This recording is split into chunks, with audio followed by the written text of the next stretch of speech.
Joe Bartholomew impact here for me and other black golfers in the city of New Orleans, we had a place to come to.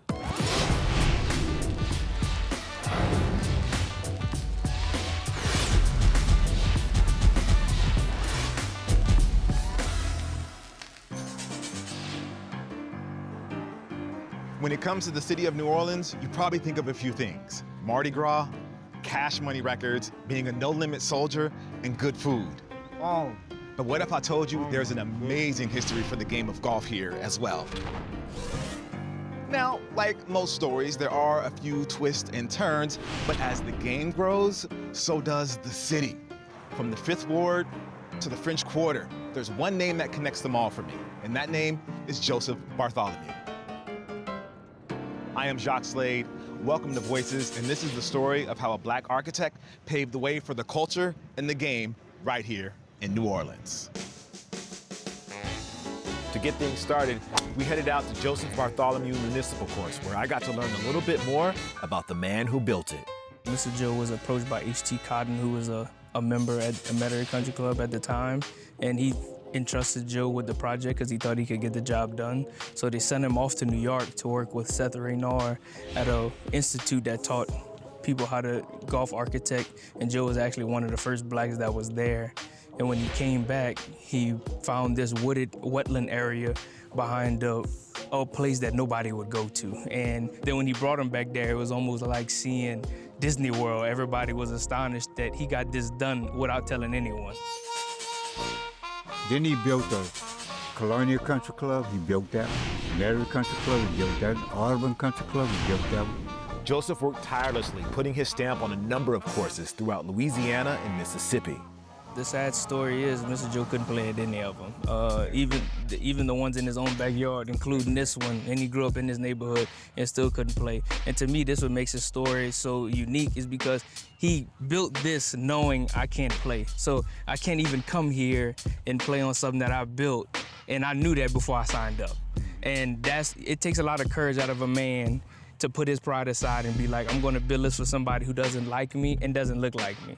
Joseph received little to no credit for the courses he built, until this municipal course was renamed in his honor in 1979. He was, honestly, I would call him the godfather of municipal golf in New Orleans. Oh, yeah. He touched every municipal course in New Orleans. Everyone I've known that's gotten to the game of golf in Louisiana has played at a municipal course. And then municipal golf is the economic driver behind our foundation, and through a great partnership with City Park, it allows revenues to be split between City Park and Bayou District, and those revenues go back into our communities to support early ed, community supportive services, a number of things that we're really working on. Now, not only did Joseph help grow his community through municipal golf, but he used his architectural skills to create a construction and landscaping business that allowed him to give back financially to his community and black colleges in the area. In addition to that, he set an example for young golfers of color to grow their passion for the game. So when I was caddying back at the New Orleans Country Club, this is where I learned how to play golf. Had Johnny Potts, Eddie Merrins, Albert Starr used to be the commissioner of the racetrack. All these guys was the members at this country club. So I sit there and watch and listen. So I had a little pad. So as the pro was teaching him, I said, he can't teach him nothing wrong. So I wrote it down. And every evening, I jumped that fence at the country club, and I hit balls every day, from 5 o'clock in the evening to 10, 11 o'clock at night. That's an amazing story. Incredible. That's an amazing story. While the game of golf hasn't changed much over the last 100 years, it does look different thanks to people like Joseph Bartholomew. Got to hit. Got to hit the You ball. make me nervous. You make me nervous. Though few people even know his name, his impact on golf and his community is as significant as any of the greats you know. Joe Bartholomew impact here for me and other black golfers in the city of New Orleans. We had a place to come to other than coming to your place of business when you say you're not accepted. You had Timberland, you couldn't play that. Metairie Country Club, New Orleans Country Club, Chateau, you couldn't play those golf courses. But before this golf course, everything was shut down, everything. And we as black persons, we had the talent, but we wasn't allowed to expose it. The man himself, when I was 20 years old, he told me all these things. Why are you telling me at 20? He said, son, you're gonna be here. I'm 85 years old, and ain't nowhere in the world I thought I'd be here no 85 years old. But I hope whatever it is, I can contribute something. Well, you definitely contribute today, and we're thankful that you were here to tell these stories. I appreciate it. And to give us a touch point to the past. We appreciate you, Mr. Arthur. Appreciate you. I needed to feel more of this New Orleans community flavor. So Tyler took me to Neyow's Creole Café, which started as a supper club. So for people that don't know, what are suppers? Because some people may not know what you mean by suppers. Suppers is something you cook at home, something you feel on macaronis or fried fish, something you feel confident in cooking yourself, something you think you can sell to the community, the neighborhood, your best friends, whoever wants to support you and buy a plate. Someone might be raising money for a basketball team. They might be doing anything. It might be for a funeral, anything like that. So that's what the suppers are really for too as well. Why is it so important for the restaurant to give back to the community here? Community gives back to us by coming, supporting us, eating here 4 or 5 times a week. We have some locals that come here constantly, but we have a lot of ties to the community. During COVID, we fed all the nurses in the area, free every day, it didn't matter, and the first responders that came through. And we're always, honestly, we're like a behind-the-scene restaurant. We're not the restaurant that's gonna be so flamboyant without giving away or doing something for the community or the children or anything like that. We do so much contribution behind doors that you'll be surprised how many people we really take care of, besides the people that work here, but you gotta take care of family first. Community is the theme in New Orleans, in golf and in food. So if you want to send a recipe home with me, I'm okay with that. I bet you are. But I wanted to see how golf has influenced another part of life I have love for, sneakers. All right, we've made it down to sneaker politics, one of the coolest sneaker spots in the city. We're gonna talk about the connection between the game of golf and the culture of kicks. How would you describe the community, the sneaker community here in Louisiana?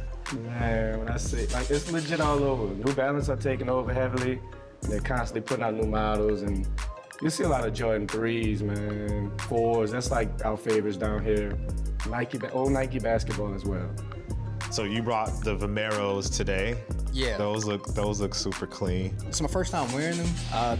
I wish I got the Dornbacher ones as well. There's a ton of different colors, but I'm sure comfortability is perfect for the golf course, right? Yeah. What do you think about sneakers going into golf? Do you feel like it fits golf? Oh, for sure. I mean, like, look at the style. Like, you know, these guys wear, you know, certain clothes that, you know, the slim fit with Jordan 1 highs that have crossed over. Like, all right, with the golf bottom, like, okay, I wear those shoes. So sneaker culture can cross over into golf culture and, you know, bring a new audience. Football and basketball are more like instincts. I think golf is the one you have to think about, not just the shot that you're about to take, but the shots that you're about to take, you know, the next one after that. It makes you think.